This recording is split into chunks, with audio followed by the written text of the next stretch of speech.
Hello friends, welcome back to my channel. कैसे हैं आप सब? आई होप आप रोज की तरह बहुत अच्छे होंगे।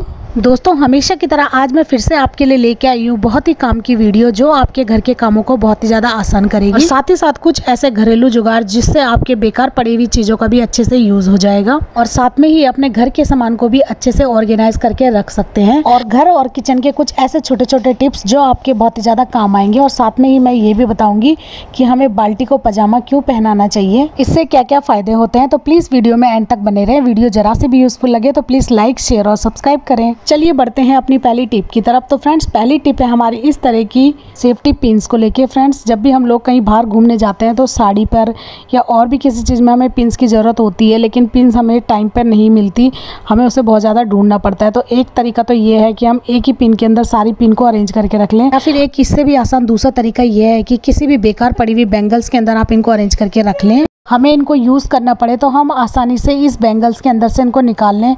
और बहुत बार ऐसा होता है कि हमें छोटी पिन की ज़रूरत होती है और हमें पूरी पिन में से सारी पिन्स को निकाल कर फिर उसे ढूंढना पड़ता है। और इस तरह से चूड़ी के अंदर इन पिन्स को अरेंज करके रखने से आपको ढूंढने में समय कम लगेगा और उस छोटी पिन को आप आसानी से ढूंढ सकते हैं। लेकिन इन पिन्स को आप मेटल की चूड़ियों के अंदर ही अरेंज करके रखें, कांच की चूड़ियों के अंदर ना रखें, क्योंकि कांच की चूड़ियों के गिरते ही टूटने के चांस ज़्यादा रहते हैं। तो इस सेफ्टी पिन की बैंगल्स को आप कहीं भी अपनी बैंगल्स स्टैंड पे टांग सकते हैं या अपने ड्रेसिंग टेबल पे कहीं पे भी हैंग कर सकते हैं। आपको ये आसानी से मिल जाएंगी, आपको इन्हें ज़्यादा ढूंढना नहीं पड़ेगा। आई होप आपको ये ट्रिक पसंद आई होगी। चलिए बढ़ते हैं अगली टिप की तरफ। तो अगली टिप है हमारी इस तरह के कार्डबोर्ड के बॉक्स को लेके। फ्रेंड्स, किसी न किसी सामान के साथ ये हमें फ्री में मिलता है। इस बॉक्स के अंदर हमारे मंगाए हुए सामान की डिलीवरी होती है, तो इस बॉक्स को आप बेकार समझकर फेंकने की गलती बिल्कुल ना करें।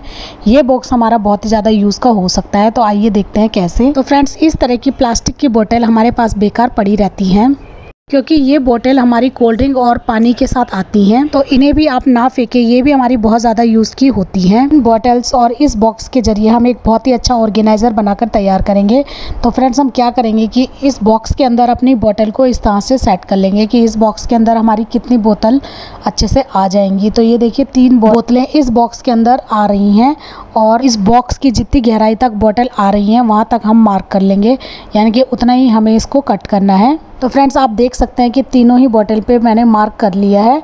किसी भी स्केच पेन से आप इस तरह से निशान लगा सकते हैं और आप तीनों ही बोतलों को निकालकर हमने इनको कट करना है।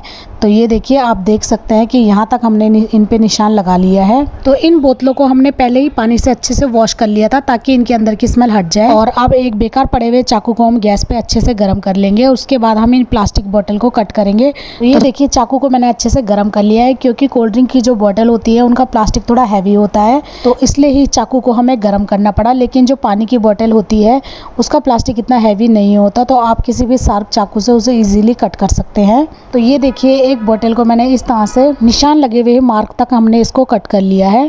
अब बोतल को कट करने के बाद इसकी जो ऊपर की साइड है वो बहुत ज़्यादा शार्प है, तो उसको हम इसी गर्म चाकू से इस तरह से बोतल की शार्प जगह में चाकू को रगड़कर इस तरह से हम उसको सॉफ्ट कर देंगे ताकि यूज़ करते वक्त वो हमारे हाथ पर ना लगे। तो सेम इसी तरह से दूसरी बोतल को भी हम कट कर लेंगे। तो सबसे पहले इसका स्टिकर उसको हमें कट करके हटाना है। तो ये देखिए, इस पे भी हमने निशान लगा रखा है, तो उतना ही हमें इसको गर्म चाकू से कट करना है और गर्म चाकू से ही बोतल के ऊपर की किनारी को इस तरह से रब करना है। तो ये देखिए, तीनों बोतल्स को मैंने इस तरह से कट कर लिया है और इनके अंदर थोड़ा पानी है, तो इनको इस तरह से थोड़ा उल्टा करके हम इनको ड्राई होने देंगे। तब तक हम अपने बॉक्स को भी निकाल लेते हैं। तो ये देखिए, बॉक्स की जो साइड के फोल्ड होते हैं इनको मैंने अंदर की तरफ को फोल्ड कर लिया है और सेलो टेप से इस तरह से अंदर की तरफ मोड़ते हुए सेलो टेप से इसको चिपका लेंगे।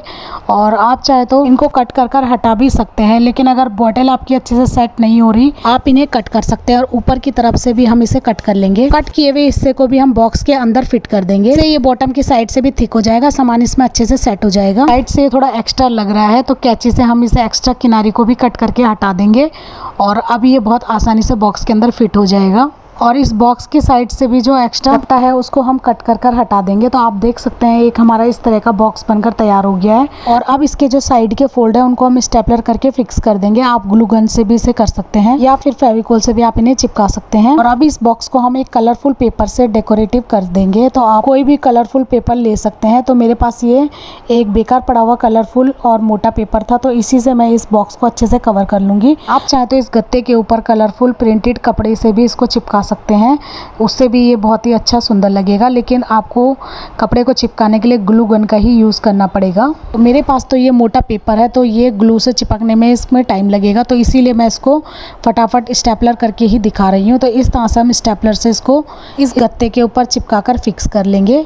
तो ये देखिए इस तरह से मैंने इसको चिपका दिया और साइड से हम कैंची से पहले इसके कॉर्नर को कट कर लेंगे, फिर साइड के कॉर्नर को भी अंदर की तरफ मोड़ते हुए इस तरह से हम इसको चिपका लेंगे। तो आप इसे ग्लू से भी चिपका सकते हैं या मेरी तरह इस तरह से स्टेपलर भी कर सकते हैं। ये देखिए इस बॉक्स को मैंने चारों तरफ से कागज़ से अच्छे से लपेट लिया है। तो वैसे तो आप कोई भी पेपर इसके ऊपर लपेट सकते हैं, लेकिन ये ग्लोसी और शाइनी पेपर है और इससे ये और भी ज़्यादा शाइनी और सुंदर लग रहा है। तो इस तरह से आप कोई भी पेपर से या कपड़े से इसे कवर कर सकते हैं। तो मैं इसे स्टेपलर से ही फिक्स कर रही हूँ, आप चाहें तो ग्लू से या ग्लू गन से भी इस काम को कर सकते हैं। तो ये लीजिए हमारा बहुत ही सुंदर और अट्रैक्टिव बॉक्स बनकर रेडी हो गया है। और अब इसके अंदर हम इन कटी हुई बोतल को रख लेंगे। तो आप देख सकते हैं बोतलों को मैंने रख लिया है और आप इन बोतलों को भी अट्रैक्टिव बना सकते हैं। तो इसके ऊपर सबसे पहले मैं इस तरह से ब्लैक कलर की टेप लगा रही हूँ ताकि ऊपर की तरफ से इनकी किनारी भी कवर हो जाए और ये दिखने में भी सुंदर लगे। तो आप कोई भी कलर की टेप इसके ऊपर लगा सकते हैं, ब्लू, रेड। तो मेरे पास तो अभी ब्लैक है, तो मैं इसीलिए ब्लैक कलर की टेप इन बॉटल्स के ऊपर से लगा रही हूँ। तो ये देखिए फ्रेंड्स, ये हमारी कट की हुई बॉटल्स भी इतनी सुंदर लग रही हैं और आप इनको ग्लू गन से कार्डबोर्ड के बॉक्स के अंदर फिक्स भी कर सकते हैं। और अब हमारा ये बहुत ही सुंदर ऑर्गेनाइजर बनके रेडी हो गया है। और अब इसके अंदर हम रखेंगे बच्चों के क्रेयॉन्स, कलर्स, पेंसिल, पेन, आप कुछ भी रख सकते हैं। और इनको आप बच्चों की स्टडी टेबल पे रख दीजिए, बच्चे बहुत ही आसानी से इनको यूज़ कर सकते हैं। और आप स्केल, पेंसिल या पेन्स इनके अंदर ऑर्गेनाइज करके रख सकते हैं, या फिर आप मेरी तरह इस तरह बच्चों के कलर्स भी डाल सकते हैं। तो बच्चे इनको बहुत ही आसानी से यूज़ कर लेंगे। तो ये देखिए छोटे साइज़ के कलर्स हैं, तो इनको भी मैं इस बॉक्स के अंदर डाल दूंगी। तो जब भी अब बच्चे अपनी ड्राइंग या क्रिएटिविटी का काम करें तो आसानी से इन चीज़ों को देख लेंगे और उनको इन चीज़ों को इधर उधर नहीं ढूंढना पड़ेगा और आपको भी परेशान नहीं होना पड़ेगा, क्योंकि आसानी से टेबल पर ही ये सारे सामान उनको ईजिली मिल जाएगा। और आप इस बॉक्स को अपने मन मुताबिक डेकोरेट भी कर सकते हैं। तो ये बच्चों का ही बचा कुछ सामान था, तो इससे मैं इसको डेकोरेट कर रही हूँ। तो ये कुछ स्टार मैंने इसके ऊपर लगा दिए हैं। तो फ्रेंड्स, घर के कुछ वेस्ट सामान से ये बना हुआ ऑर्गेनाइजर आपको कैसा लगा मुझे कमेंट बॉक्स में जरूर बताएं। आइडिया पसंद आया हो तो एक लाइक करें। तो चलिए बढ़ते हैं अगली टिप की तरफ। तो फ्रेंड्स, अगली टिप है हमारी इस तरह की मैच बॉक्स को लेके, यानी कि माचिस हमारी इन बरसातों के दिनों में काफ़ी सील जाती है और जल्दी से नहीं जलती। खासतौर पर जब हम पूजा करते हैं उस टाइम पे हमें माचिस की ज़रूरत होती है, क्योंकि गैस तो हम लाइटर जलाकर भी ऑन कर सकते हैं। तो फ्रेंड्स, जब भी आप लोग रोटी बना लोगे तो गर्म तवा रहता है, तो उसके ऊपर आप इस तरह से इस मैच बॉक्स को रगड़ सकते हैं। तो इससे क्या होगा कि इसके साइड के जो मसाला है वो गर्म हो जाएगा और आप इजीली इसको जला सकते हैं। तवे को फिर वॉश करने के बाद ही यूज़ करें, या फिर जब आप कपड़ों को प्रेस कर लेते हैं तो उसके बाद भी हमारी प्रेस गर्म रहती है काफ़ी देर तक, तो उसके ऊपर भी हम इस मैच बॉक्स को रगड़ सकते हैं। इस ट्रिक से आपकी सीली हुई माचिस फिर से जलने लगेगी। तो आई होप आपको ये ट्रिक भी ज़रूर पसंद आई होगी। ट्रिक पसंद आई हो तो प्लीज़ एक लाइक करें। और इस सिली हुई माचिस को ठीक करने का एक और उपाय हमारे पास है कि इस माचिस को हम जब भी हम खाना बना रहे हों तो गैस ऑन हो तो उसके बगल में आप इस माचिस को रख सकते हैं गैस चूल्हे के थोड़ी दूरी पर, तो उससे ये गर्म हो जाएगी और उसकी सीलन पूरी तरह ख़त्म हो जाएगी। तो आप इसको फिर से यूज़ कर सकते हैं। आई होप ट्रिक आपको पसंद आई होगी। तो चलिए अगली ट्रिक देख लेते हैं। तो अगली ट्रिक है हमारे पास इस तरह के हैंड पर्स को लेके। तो फ्रेंड्स, कुछ पर्स तो हमारे इस तरह के होते हैं पार्टी वेयर, जिनमें स्टोन का वर्क होता है, और कुछ सिंपल लेदर के पर्स होते हैं। तो इन पर्स की शाइन धीरे धीरे चली जाती है यूज़ करने के बाद, तो इनको हम फिर से चमकदार बना सकते हैं। एक छोटी सी ट्रिक हम यूज़ करेंगे, यानी कि वैसलीन। तो इस छोटी सी वैसलीन की हेल्प से हम इन्हें नया बना सकते हैं। थोड़ी सी वैसलीन मैंने उंगली से निकाल ली है और इस पर्स के ऊपर इस तरह से लगा ली है, और अब इस ब्रश की हेल्प से हम इस तरह से इसको रगड़ लेंगे। तो आप देखेंगे कि आपका बिल्कुल जिस पर्स की एकदम शाइन ख़त्म हो गई थी वो पर्स एकदम जानदार शाइनी बन जाएगा और एकदम नया जैसा लगने लगेगा। तो हमने ये एक बेकार पड़े हुए टूथब्रश की हेल्प से इसको पूरे पर्स पर रब कर लिया है, और आप इसको चेन वाले हिस्से में भी रब करें, इससे आपकी चेन भी बिल्कुल ठीक हो जाएगी। अगर वो रुक रुक के चलती है तो वो स्मूथ हो जाएगी। तो इस ब्रश की हेल्प से इस वैसलीन को मैंने पूरे पर्स पे अच्छे से रब कर लिया है, और अब आप इस पर्स की शाइन देख सकते हैं, ये बहुत ज़्यादा शाइनी हो गया है। तो ये देखिए, अब हम एक्स्ट्रा वैसलीन अगर इस पे लगी होगी तो हम इस टिश्यू पेपर की हेल्प से उसे पोंछ लेंगे, और पोंछने के बाद ये देखिए आप इसकी शाइन देख सकते हैं, ये बहुत ही चमकदार और एकदम न्यू बन गया है। तो आई होप आपको ये ट्रिक भी पसंद आई होगी। लेकिन इस वैसलीन का यूज़ हम इस स्टोन वाले पर्स पर नहीं कर सकते। स्टोन वाले पर्स को आपको ड्राई कपड़े से ही साफ़ करना है। तो आई होप आपको ये ट्रिक पसंद आई होगी। ट्रिक जरा सी भी यूज़फुल लगी हो और आइडिया आपको पसंद आया हो तो प्लीज़ वीडियो को एक लाइक करें। चलिए देख लेते हैं लास्ट वाली टिप क्या है। फ्रेंड्स, लास्ट वाली टिप है हमारी इस तरह के लोवर, पजामे या फिर लेगिंग को लेके, जो हम अक्सर मार्केट से ले आते हैं और उसकी इलास्टिक बहुत ज़्यादा टाइट होती है। इसे पहनना हमारे लिए बहुत ही अनकंफर्टेबल होता है क्योंकि वो हमारी कमर पे रैशेस बना देती है और हमारी कमर पे लाल रंग के निशान पड़ जाते हैं जिससे हमें इचिंग होती है। तो फ्रेंड्स, इस इलास्टिक को एकदम लूज़ करने का एकदम नया तरीका मैं आपके साथ शेयर कर रही हूँ।